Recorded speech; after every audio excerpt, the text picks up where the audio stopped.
So, first of all, this is falling apart. I mean, I never did a sketchbook tour. The first page is from 2016.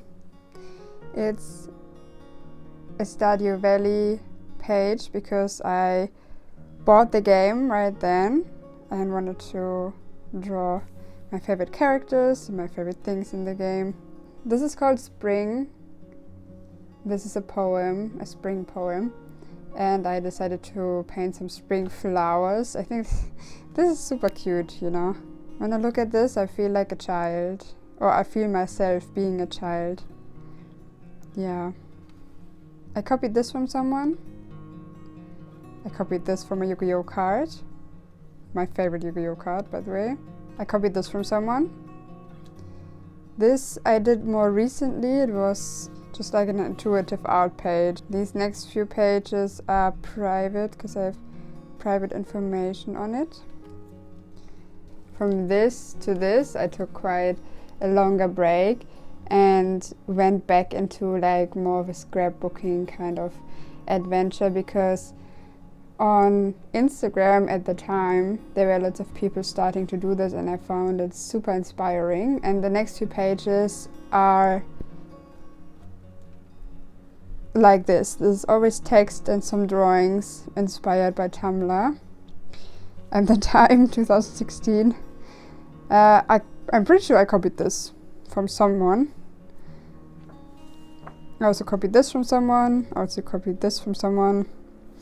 You know, it's so edgy. I mean, when in 2016 I was still a teenager, so I feel like this book reflects this very much.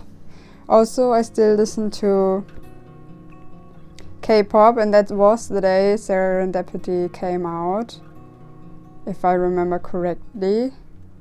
I drew this myself, and I was super proud of it.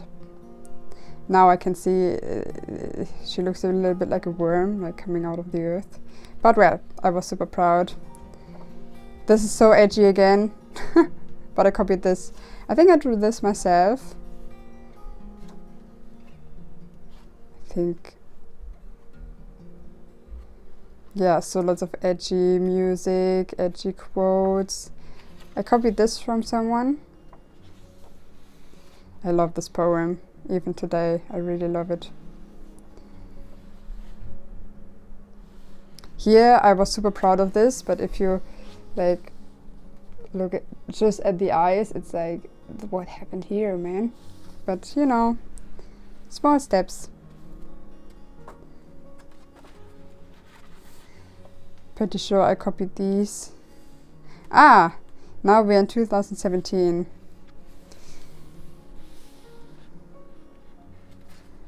I also copied this.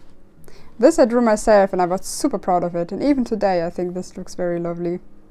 I'm still very much into this journals, poetry, Tumblr-esque mindset.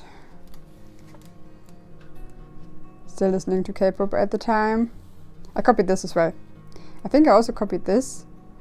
Oh, it's really hard to tell.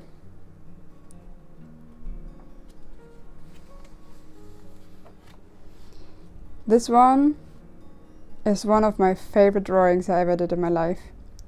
I feel like the amount of emotions I was able to convey in this one sketch is insane. This one was a YouTube comment I read under some video from someone in 2017, and based on this YouTube comment I drew this, and I still love it. I have redrawn this girl a handful of times, but this one will always be my favorite. I copied this from someone.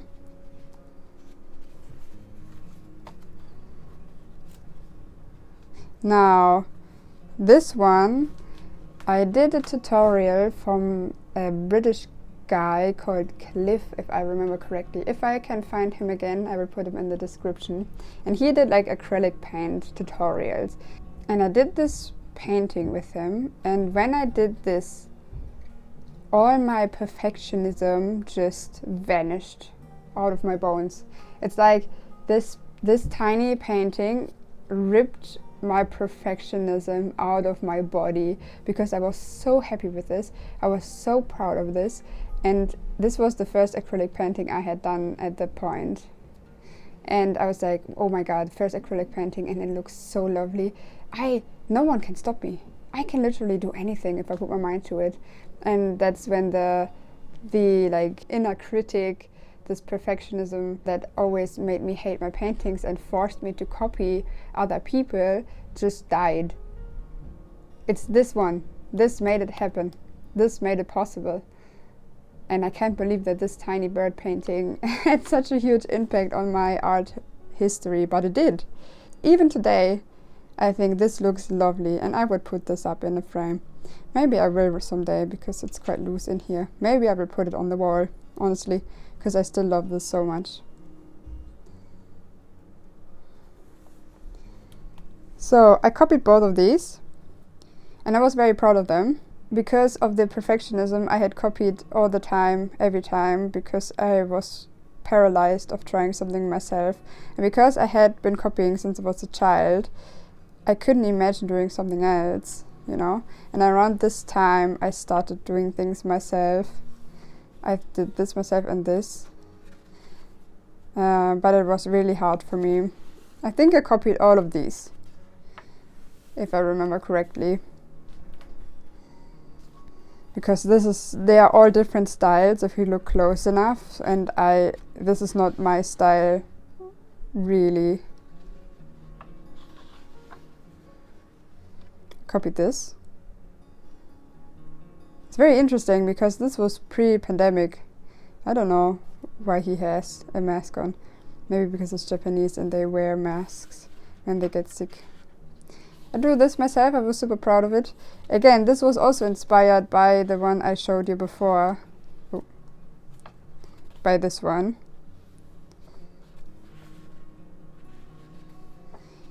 This one, I was also super proud of this one.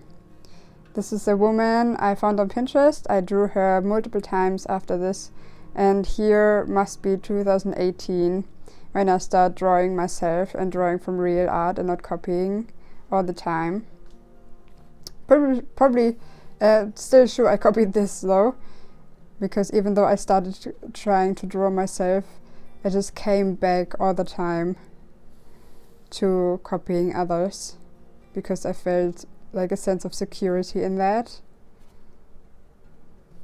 I think I did these myself though. Not quite sure, but yeah. I did these myself. I think this might be copied.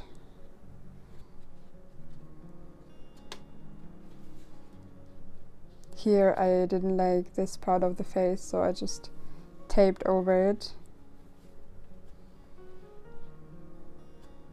I copied this 100%. This is not my style at all. This I could see myself doing. I think this is a K-pop star. Don't know which one, but I think it's one. I copied these two.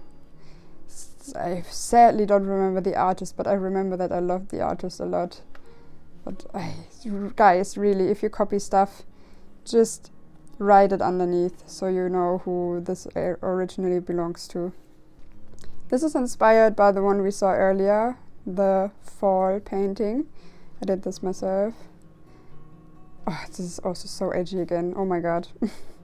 Still a teenager at this point. I just wanna defend my younger self for her choices. This was from a video game, a quote from a video game I liked. I drew this myself, was super proud of it. This is also a K-pop star, no idea which one, but I was also super proud of this. I love the nose. And at this point I drew nose rings on all of my portraits. So here we have a cut. So this page must be the 2020s, because in 2018 I had a long stretch of time where I just stopped creating. This is also copied. Sadly, again, I didn't write it down, so I cannot tell you who this is. But for me it's a very extreme switch, because I went from my teenage angst black drawings, sad drawings and sad lyrics to color. You know, I never had used color before this point. So this is for me a huge step into something new. I think I did both of these myself. I copied this and I loved it so much. Oh my god, I loved how her hair looked like she was underwater. This is also one of my own drawings. This was a character I created myself.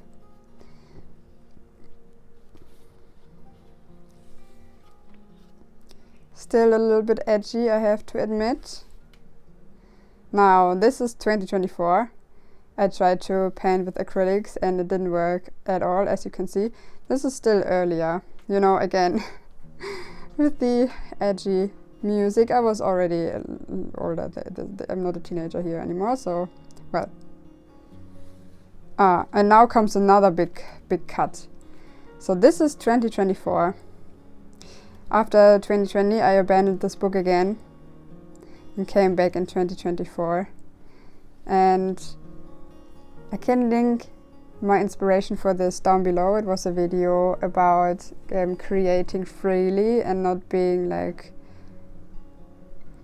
so perfectionistic and not like falling into art block. So I did a very free acrylic aquarelle painting underneath. I called these the abandoned ones because all of the colors I used here didn't fit in my aquarelle case.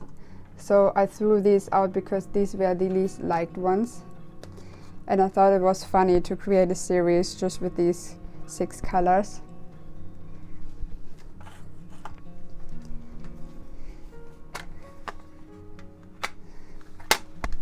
This is my aquarelle palette. And these are the abandoned ones. I just started to freely paint and not think about it.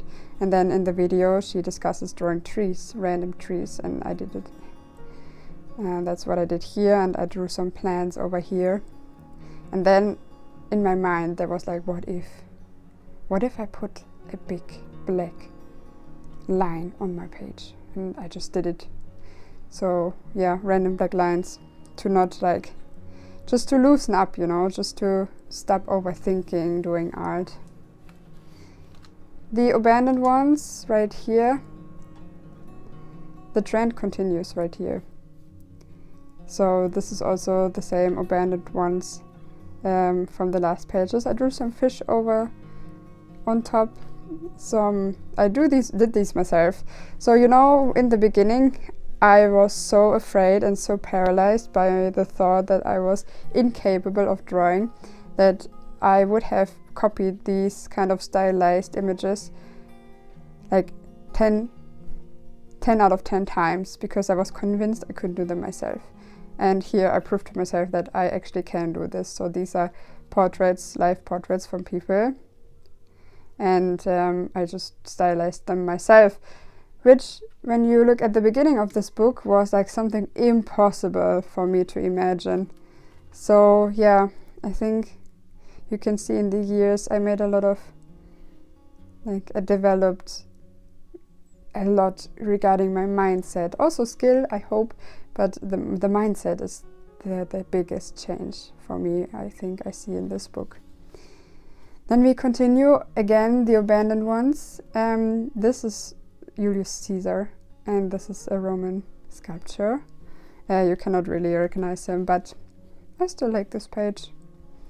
Then I did something with like napkins and one of my Lino prints on this page. Then I covered this page up and drew like a fairy trying to not put the pen down. This is like 3 minutes or maybe even 2. It was like super fast.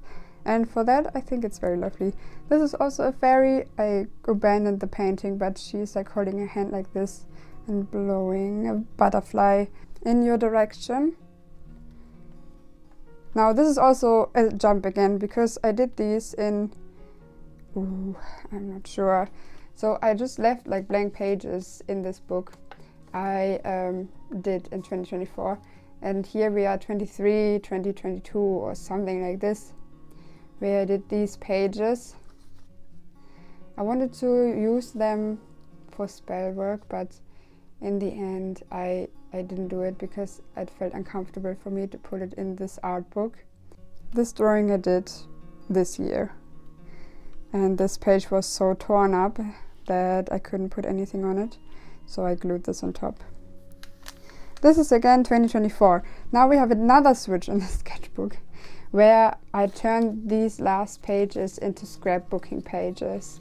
So this is, all of this is also 2024.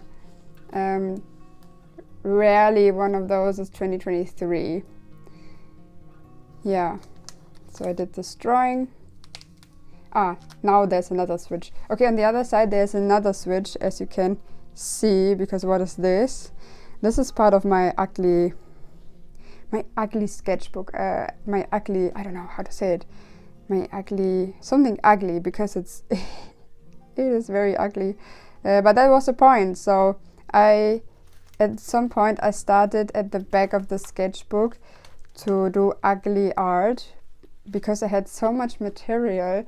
I hated, like weird paper, weird stickers. I didn't know what to do with strange, colorful or crazy paper or washi tape. And I was like, I want to do something with this. Oh my God, you are my sunshine. This is the Grinch, man. And I was facing some art block at the time, so I thought, you know what? I will just use the ugliest materials I have. The ugliest materials I can find in all of my art supplies. And I will put all of it on a page. So this is very maximalistic. Can you make it as ugly as possible? And because this was the goal, I didn't have to think about it at all, because it was supposed to be ugly, And I made a video about this, I will link here, about fighting art block, where I'm doing one of those pages because it really helped me get over this. So every time I felt like super stuck, I did one of these pages. F for fail and F for fun. So this is like, I think I can call this series, this F for fail, F for fun, because that's exactly what it is. This is part of the city I studied in. I got this on campus and glued it in here. So cute. Little glasses over here. Then I get a little bit into color matching pages. So it was very important for me to match the colors on the page, because I thought that was also fun. So I also had these neon pens I didn't know what to do with because they were so ugly. So I used them in the sketchbook. Yeah, these pages are so horrible. Oh my God. I love it, it looks like such fun.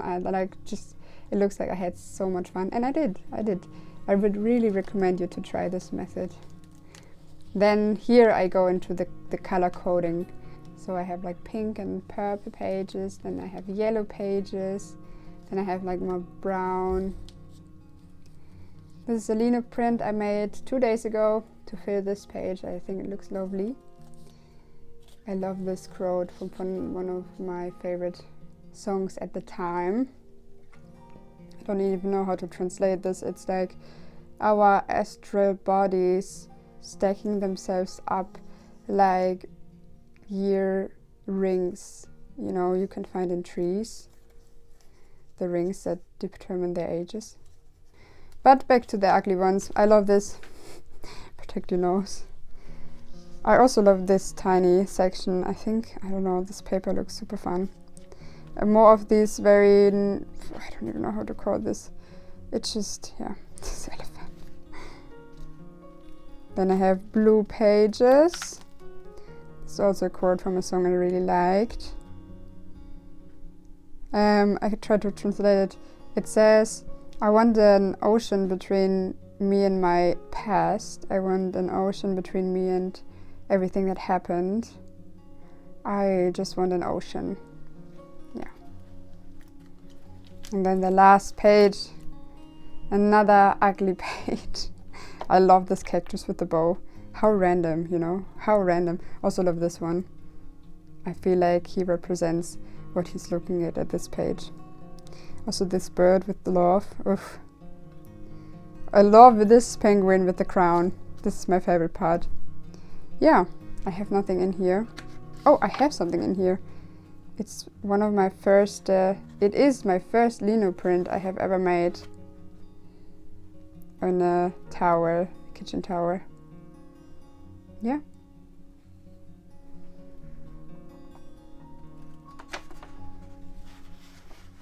So I don't know if you like the sketchbook tour. I don't know if I did a good job, honestly.